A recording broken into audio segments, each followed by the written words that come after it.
My name is Nora Alvarez. I am 31, female, and I live in Seattle, Washington, in a third-floor walk-up that smells like rain and fresh coffee because the window faces a maple, and I grind my beans by hand at 6 every morning. And I am the sort of person who labels the breaker panel and keeps scanned PDFs of every important document in a folder called Bones, because bones hold a body up and documents hold a life up when people try to bend it. And I work as an operations lead for a small logistics startup in Sodu, which means I think in flowcharts and timestamps, and I can tell you where any pallet is at any moment. And maybe that is why the story went the way it did, because I do not argue with feelings when facts are available. And the facts start 2 years ago when my boyfriend, Luke Carter, said he had a dream to open a craft brewery with his sister and a friend. He had the name Harbor North, he had recipes, and he had a garage full of kettles. What he did not have was money or a plan to get a lease. And I did what I have done since I was 12, and my mom worked doubles at Swedish. I made a plan. I built a simple deck. I ran the numbers in a spreadsheet that would make a banker nod. And I told Luke that if I put in $30,000 from the condo I sold when my dad died and co-signed the lease, the paperwork would say so, I would be on the LLC. I would be co-owner with voting rights and a manager title. And he kissed my forehead and said, "Of course, you're my partner." And we filed the LLC with the state. 3 owners, Luke 45%, me 35, his sister Haley 20, and we walked a copy over to Home Street Bank, where I sat with a pen and signed as managing member number 2. And the loan officer said, "Congratulations, Ms. Alvarez." And I tucked the stamped certificate into Bones and smiled. And the first year was a hot, beautiful blur. Sawdust in our hair, paint under my nails, me writing the SOPs and building the payroll. Luke brewing, Haley working the tap room with a laugh that made people stay for one more, and the friend drifted off like friends do when the hours turn into a grind. And the second year came with the first packed Friday night and the first health inspection that we passed, because I had a checklist with little boxes you could check. And I watched something happen that I now know how to name. The more the systems worked, the more the credit floated toward the people who poured and smiled, and away from the quiet person who put the ink on paper and paid the excise taxes on time. And I swallowed it because I told myself that's how hospitality looks. But small slights grow muscles when you feed them silence, and they started calling me Luke's girlfriend in vendor emails. And Haley would say cute things like, "Oh, Nora just helps with the boring stuff." And Luke would grin and not correct it. And the first time it felt like a bruise was at a distributor meeting when the rep shook my hand and said, "So you're here to take notes?" And Luke said, "Yep." And I was the one who negotiated the margin that kept the lights on, and I still wrote thank you in the follow-up because I was raised to put a bow on my own competence. And then came the event that shook the table. The local paper ran a feature, "Bro and Sis Bring Harbor Vibes to the North End," with a photo of Luke and Haley in front of the tanks, and a quote about building something from scratch with family. And my phone lit up with friends asking why my name wasn't in it. And I said, "The reporter asked on a busy night. Maybe he missed me, but the caption said, 'Owners Luke and Haley Carter.'" And that caption walked around like a rumor that eats respect. And the next week, a beer blogger posted, "These siblings built their dream." And a distributor updated a sheet with Carter Family Brewery. And small doors started closing on my name. And money is one thing, but the word owner is another. And I need both. And I sat Luke down at our tiny kitchen table with the plant that refuses to die. And I said, "I need you to correct this out loud. Not to me, to the world." And he said, "Babe, you know you're my person. Why does it matter what strangers write?" And I said, "Because strangers write contracts too." And the following Friday was the night his uncle walked in with 3 friends and said, "Where's just the girlfriend?" Does she know how to pour yet? And the bar laughed the way a bar laughs when it is warm and mean, and something in me did not fall down like before. It stood up inside my ribs and held the bones in place, and I wrote in my notes app, Wednesday, 10:22 p.m. Uncle said, just the girlfriend. In my business. Owners present. Luke and Haley. Neither corrected. And I made a new folder inside Bones called Corrections, because you have to name the storm. Before you board the windows, and then the lease renewal arrived with a bigger number because the block got hot, and the landlord asked for updated signatories, and the email landed in my inbox and Luke's and Haley's, and I saw the opportunity inside the threat like an island in fog, and I wrote back, please schedule a meeting to sign, all managers must attend, and the property manager set Tuesday at 10, and on Monday night, Luke texted, you don't need to come. We've got it. And the old me would have said okay and carried the box of receipts to the back room and kept the machine going. But the new me remembered the caption under that photo, and I texted, I am a managing member and co-signer. I will be there. And he sent back a shrug emoji like you send when you think you still own someone's yes. And Tuesday morning, I put on my navy blazer and tied my hair back and printed 3 copies of the LLC operating agreement and bank resolutions and the articles of organization with my name circled in yellow, and I tucked them in Bones and walked into the landlord's conference room with a face that said, I am here because I have keys, not because I got invited. And the manager, a woman named Priya, who has seen 500 leases, looked up and smiled the way people do when a problem has already told on itself, and Luke and Haley were already there with their dad, Mr. Carter, who sits with his legs apart like he owns the room, and he said, we can handle this, sweetheart. And I said, I am here to sign my name where my name belongs. And Priya, God bless her, said, all managing members must sign to renew. And Luke looked at me with that please be cool face, and I placed my documents on the table like a magician laying down a deck he will not let anyone shuffle. And I watched Mr. Carter's eyes find the lines where the state says, who owns what? And he did not like what the ink said. Because ink does not care if you are someone's father, and we signed. And when it was done, I asked Priya to email the fully executed copy to all parties, and she did. And I added it to Bones, and then the next push came, like they always do, from the side, not the front. The city licensing department needed our annual renewal, and Haley forwarded the link to herself and Luke, and said, I've got it.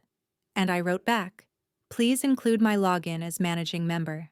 And she sent me a gif of a cat rolling its eyes, and I did not reply because gifs are not binding. And then the Friday right before the renewal deadline, the taproom chalkboard had a new hand-lettered flourish across the top. Harbor North, a Carter family brewery, with a little anchor next to it, and customers took photos of it like it was sweet. And I stood behind the bar printer watching tickets spit. And I said to Haley, please erase family and write owner-operated. And she said, relax, it's branding. And I said, no, it's an eraser shaped like a word. And she laughed. And I went to the office and printed the Secretary of State page with our names and taped it inside the staff binder and wrote in Sharpie, this is the brand. And Luke walked in and said, you're making a scene. And I said, no, I am drawing a line. And he said, no one calls Elon's girlfriend an owner. And I said, Elon is not a co-signer on our lease or our life. And I went home and sat on the floor with my back against the couch. And Clover, my neighbor's old lab who stays with me weekdays, put his head on my knee like dogs do when they see a heartbeat jump. And I decided the next step would be lawyer-shaped, not scream-shaped. I booked a consult with a small business attorney named Mia, who wore flats, and a stare that could shell a walnut. I brought Bones and laid it on her desk like a meal for a person I hoped would love me back.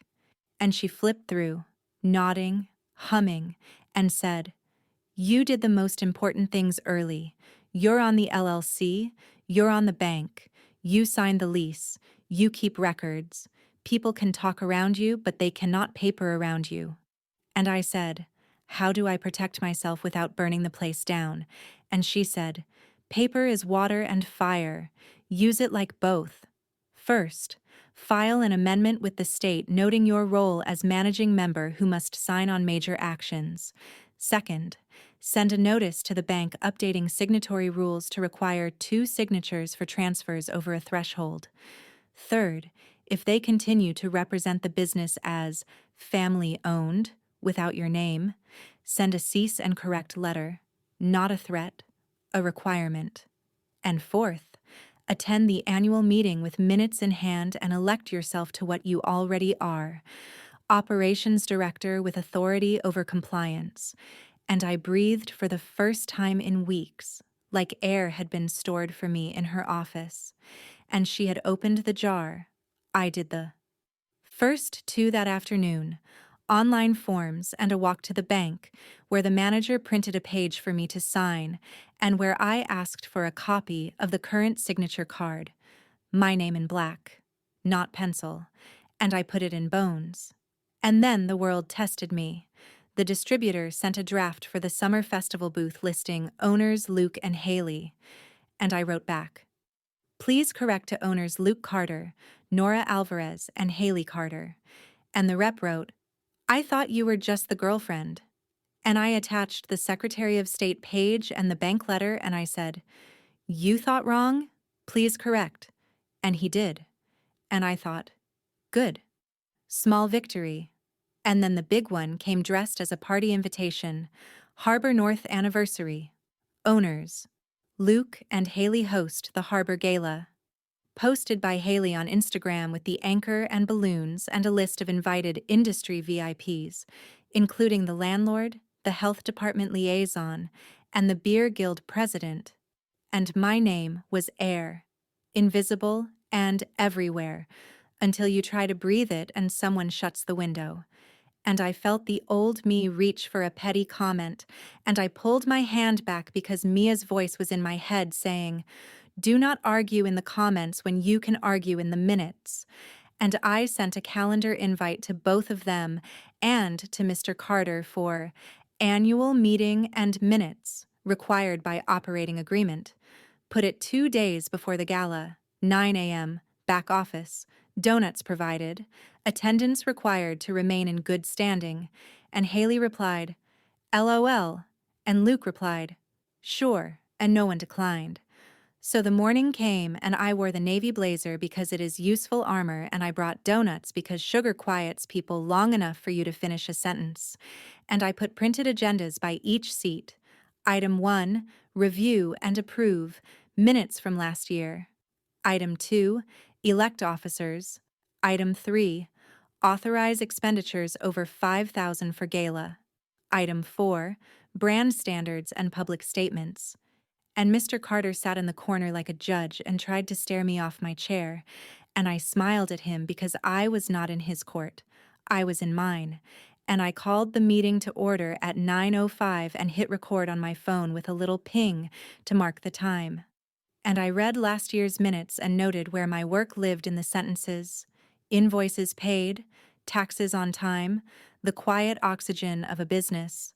And then, item 2, I moved to elect Luke as head brewer, Haley as taproom lead, and myself as operations director and compliance officer with authority over licensing, branding standards, and contracts.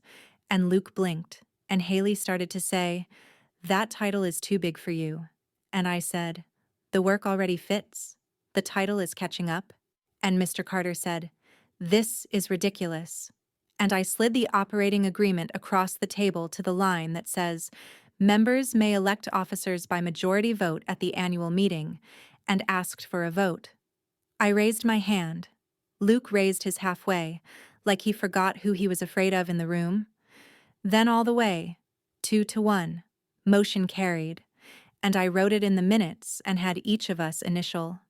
And then item 3, expenditures over $5,000 for gala must be authorized. I asked for the budget, Haley said.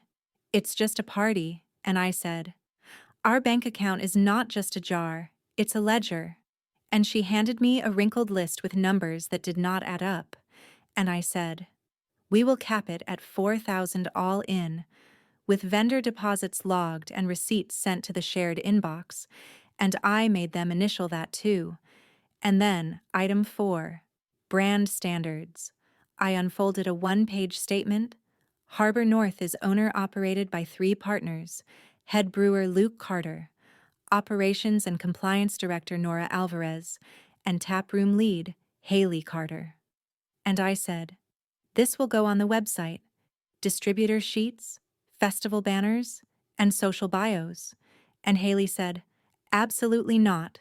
We built this. And I said, I built it too, and the state says so, and so will the internet. And I asked for a vote, 2-1 again, and the room felt like a bank vault door clicking shut. And when the meeting adjourned, Mr. Carter stood and pointed a finger like a bad movie and said, you will regret making family your enemy. And I said, I made myself my friend. And then the low point hit like low tide that goes out farther than you expect and shows you all the sharp rocks. 2 hours after the meeting, the bank pinged me with a declined attempt at a $6,800 wire to a party planner I had never heard of, initiated by Haley, and then another attempt for $3,200 to a private DJ. And then the POS reports showed comps flying out the door like free beer grows on trees. And my phone lit up with a vendor calling to confirm that Mr. Carter had told them to deliver an extra pallet on our tab without a PO, and I felt the old panic try to put its hands around my throat. But I had already given my future self a gift at that bank, 2 signatures now required for transfers over 2,000, and those wires died at the gate. And I drove to the tap room with my folder and my face steady, and found Haley behind the bar pouring shots of a whiskey we do not sell for a group of her friends. And I said, we do not pour liquor. We are not licensed. Stop. And she laughed and said, oh my God, just the girlfriend is policing. And I said, just the co-owner is protecting our license. And I walked to the office and pulled the key for the liquor cage and relocked it and put the key in Bones. And when I came back out, her friends were filming me like I was content, and Mr. Carter was at a table telling a regular that I was destroying the vibe, and Luke stood in a corner wiping a glass that was already clean. And for the first time since any of this started, I felt like the ship might go down with me in it. Not because I did not have the paper, but because they had the room, the laughter, the quick story, and rooms can drown you when your name is not on the chalkboard. I went home and sat on the floor and cried the quiet way you do when the body decides it will leak or explode and you choose leak. And I whispered to the ceiling that I had done everything right, and it still felt wrong. And Clover pressed his heavy head into my chest and reminded me, hearts are meant to be weighted sometimes. And I slept in clothes that smelled like malt and lemon cleaner. And I woke up with a plan that tasted like steel, not sugar. I opened Bones and pulled the section called Corrections, and I wrote a cease and correct letter on letterhead, with the words, Operations and Compliance Director under my name. I cited the state filing, the bank resolution, the minutes, and the brand standard we had voted. I addressed it to Luke, to Haley, and to Mr. Carter personally as a non-member interfering with operations. And I gave them 24 hours to remove the family brewery language from all public materials and to submit a revised gala post listing all owners by name.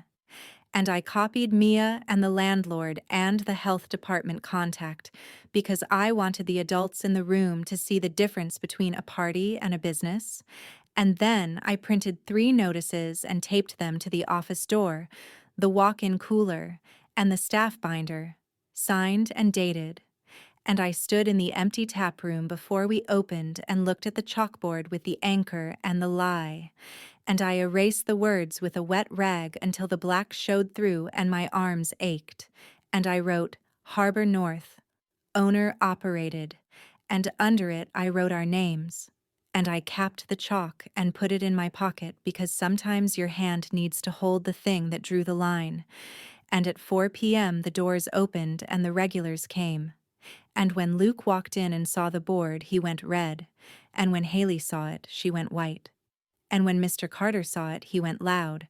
And I stood behind the bar with my blazer over a black t-shirt and said in a calm voice that could have cut glass, "We run this house by paper and policy now, and if you want to run it by vibe, you can do it somewhere else." And the room went still in that way. Rooms do, when the next thing will decide whether there will be a later.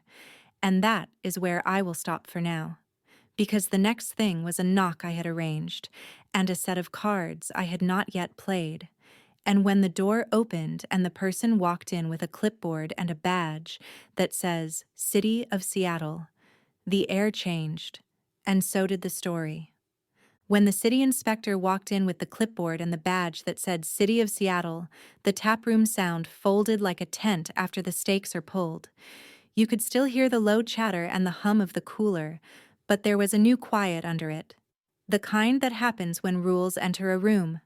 The inspector said, "Good afternoon. Complaint-based visit." And I said, "Welcome. I am Nora Alvarez, Operations and Compliance Director, Managing Member, co-owner, and I held her eyes so she would know I was the person to speak to. She looked at the chalkboard and then at the paper I handed her with our licenses, occupancy, food handler certifications, and the letter I had printed that morning reminding staff that we do not pour liquor. And she nodded the way people nod when they see a table set before they ask for a seat. She said, "We have a report of spirits being served without a license." And I said, "I halted it and secured the stock in a locked cage. Here is the key log change and the incident note." She wrote on her form, and then Mr. Carter stepped forward like a man auditioning for the role of owner and said, "This is a family place. We take care of our own." And the inspector did not look at him. She looked at me and said, "Who is the responsible party on the license?" And I said, "I am." And I put the certificate in her hand with my name circled. Luke moved at the edge like someone hearing music he did not pick. Haley leaned on the end of the bar and tried to smile like a raffle. And the inspector walked behind the counter and checked the sinks and the sanitizer and the posted permits. And then she saw the chalkboard. She read the words owner-operated and the names under it. She said, "This is correct." And I said, "Yes." And she said, "It will stay that way." And I said, "It will." And then she asked for the incident details, and I handed her a short report. Time, date, action taken, staff involved listed as initials because I do not throw anyone to the wolves when the fence will do. She said, "We will issue a written warning for the attempt at service of spirits without license and note that corrective action is documented. Further violations will result in fines or suspension." And I said, "Understood?" And then she turned to Haley and said, "Do you acknowledge that spirits were poured?" And Haley said, "We were celebrating."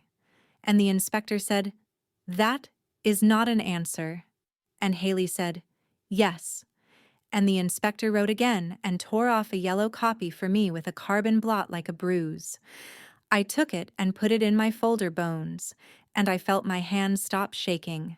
And then the landlord's representative, Priya, stepped through the door because I had copied her on the cease and correct, and she had chosen to see what would happen. She stood at the back with her arms folded and watched. And I knew the next 10 minutes would draw a line that would not be erased. The inspector asked for whoever controlled the bank transfers, and I said, "Major transfers require 2 signatures. Here is the bank resolution." The inspector nodded and said she would close the complaint pending no further incidents. And she left with a simple, "Do better." And the door closed on her badge and her clipboard.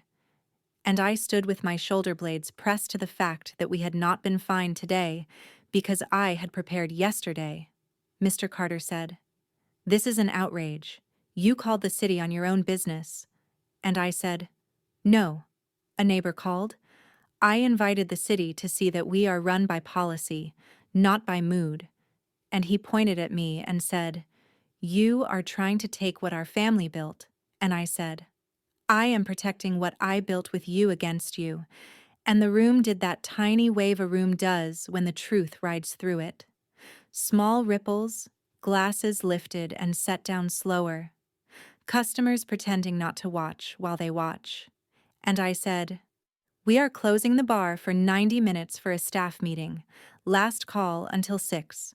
And people groaned, but they paid and they tipped, because even a storm has etiquette.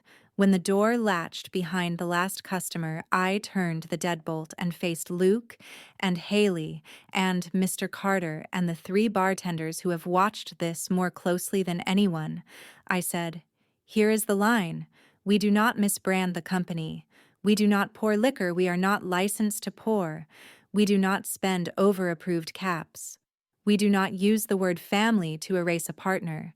And we do not invite non-owners to direct staff." Mr. Carter said, "You cannot tell me to leave my children's business." And I said, "You are telling me you have authority here when you do not." And I slid a piece of paper across the bar. It said, "Notice of no agency and no authority." It stated that only the 3 members may direct staff or represent the company. It stated that non-owners may be trespassed for interference, and it had been reviewed by Mia that morning. I asked Luke to read it out loud, and he did. His voice was steady until the last line, and then he looked at his father and at me and said, "Dad, you need to back off." And Mr. Carter laughed like a popped balloon, all sharp and quick, and said, "She has got you by the paper." And I said, "The paper is the agreement you signed when you asked me to help you open the doors. The paper is the promise."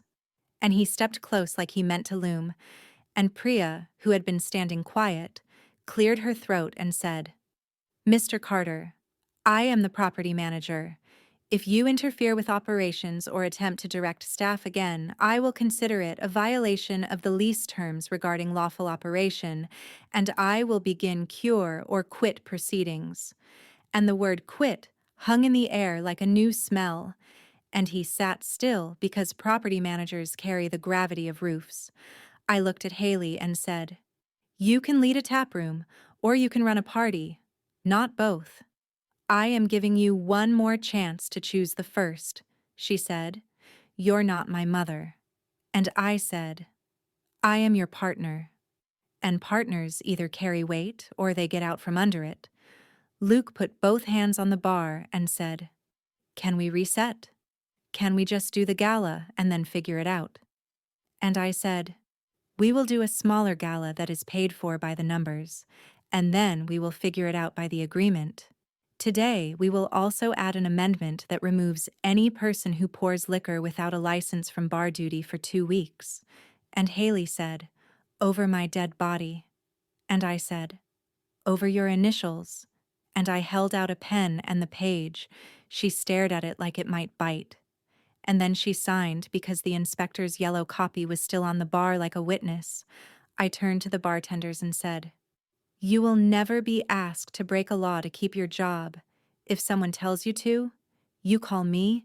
Here is my number written big." And I wrote it on the whiteboard, and they nodded, and one of them wiped at his eye like dust. And I unlocked the door at 6, and the room filled again, and we ran clean the rest of the night. No whiskey, no wires, no lies on the chalkboard. After close, Luke stood in the cold back alley and said, "I am sorry. I let it slide too long. I wanted the happy version that did not cost me a fight." And I said, "The cost of not fighting was me, and I will not pay that again." He said, "Are we going to make it?" And I said, "The business will, and our relationship will, if you learn to say my name out loud when it matters, not just in the kitchen." The next day, the Beer Guild president messaged the account and asked if our gala marketing would be updated to reflect all owners. I replied yes, and sent the new banner with our 3 names sized the same. He reposted it. And the comments slowed to a simmer. The distributor updated their sheet again. Our website went live with the brand standard and a photo of the three of us taken against the tanks that did not look like a family portrait. It looked like a team. And then the low part came back for one more round like a tide that wants to check the door. Mr. Carter filed a complaint with the bank, claiming I had improperly changed the signature rules. The bank manager called me, and I brought the resolution we had all signed and the minutes. She copied them and closed the complaint with a line I liked. She said, "The person who brings paper first is the person we follow." A week later, Haley sent a long text saying she felt pushed out and misunderstood, that the vibe was gone and the place was not fun, that I cared more about forms than people, that her friends said I was power-hungry. I typed and erased a few times, and then I wrote one simple line: "Fun does not keep us legal. Legal keeps us open so people can have fun." And then I asked her to meet me with Mia, and we sat at a metal table that wobbled, and Mia slid a valuation sheet across the top. And she said, "Here are two options.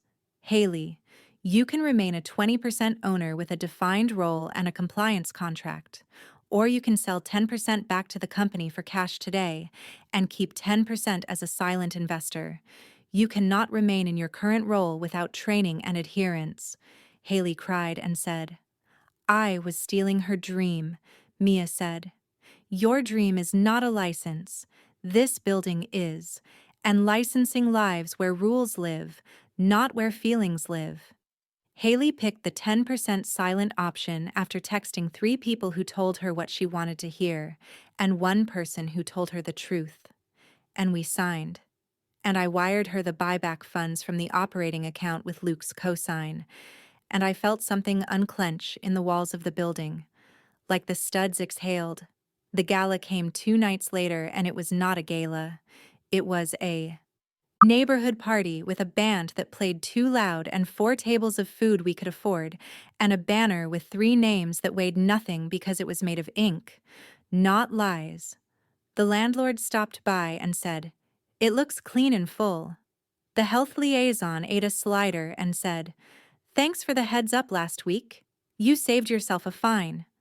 The beer guild president clinked his cup against mine and said, "I see you, owner," and I said, "Thank you." And a man I did not know came up and said, "Are you the girlfriend?" And I smiled the kind of smile that only shows teeth for a second and said, "I am the co-owner." And I watched the word land. The next month we brought in a compliance trainer and put every person through a short class with a quiz that did not try to trick anyone. It simply asked them to choose the law and the policy over a quick laugh.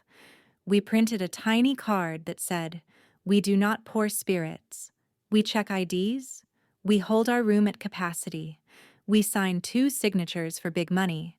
We say all our owners' names." And we tucked it under the register.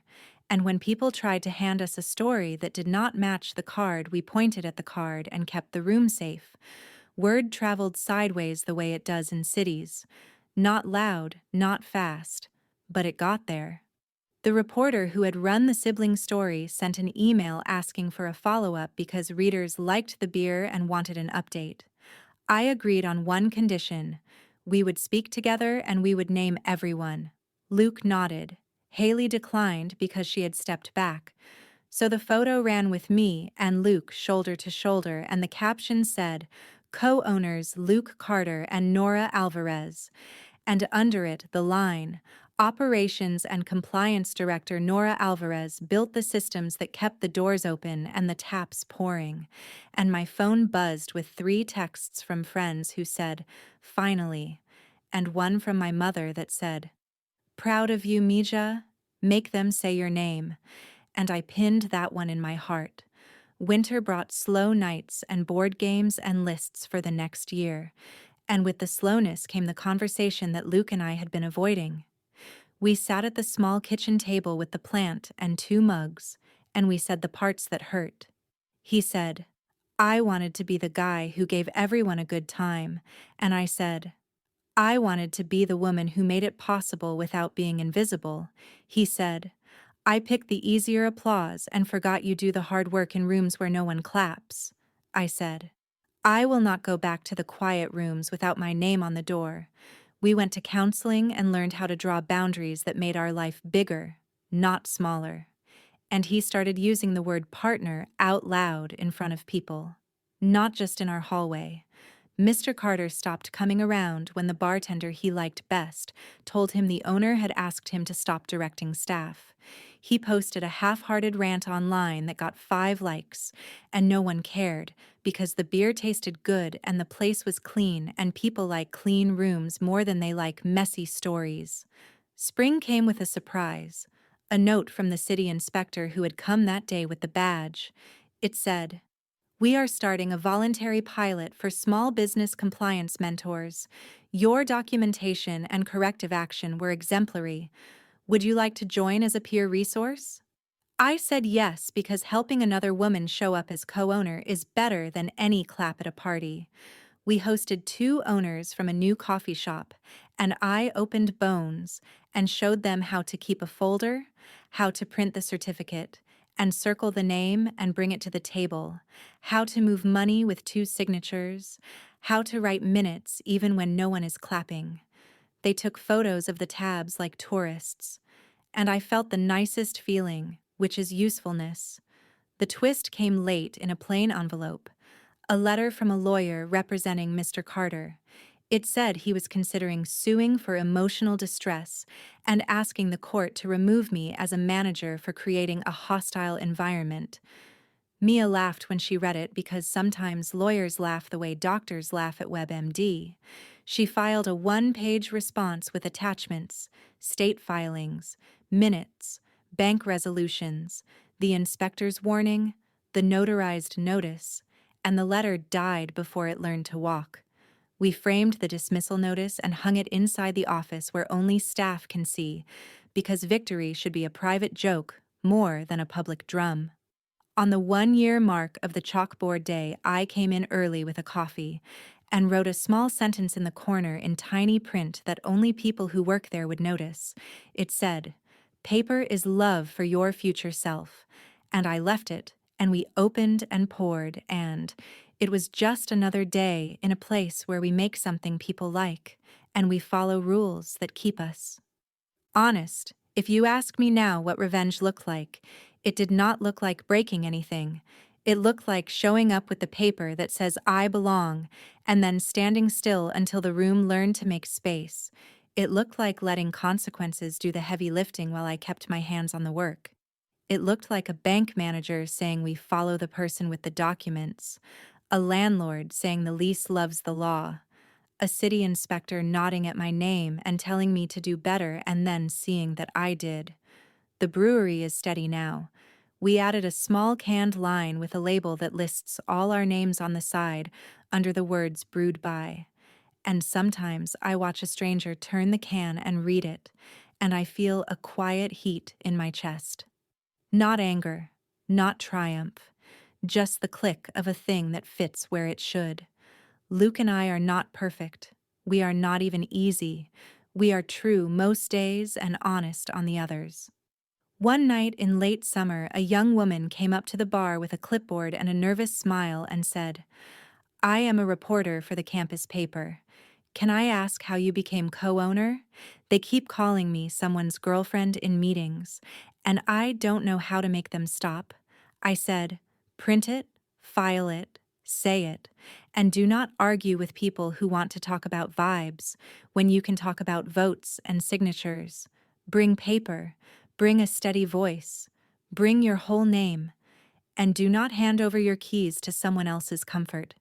She wrote fast and said thank you, and I thought, you will make it. On the day we finally replaced the old anchor chalkboard with a new one painted by a friend who knows fonts. We kept the anchor but changed the tagline to 3 words: owner operated together. I wiped my hands on a towel and stepped back, and the room looked right. And when the first customers came in and ordered and did not know any of this happened, that felt like the best revenge of all. They got to drink a beer made by people who had learned how to tell the truth on paper and in public, and the lights stayed on, and the voices stayed kind, because we had chosen the kind of business that does not need to be rescued by a story. It is held up by bones, my bones, the ones I named in a folder and in my chest. I am not just the girlfriend, I am the co-owner. And I show up like that whether someone claps or not, which is the only way success sticks, clean and quiet and ready for tomorrow.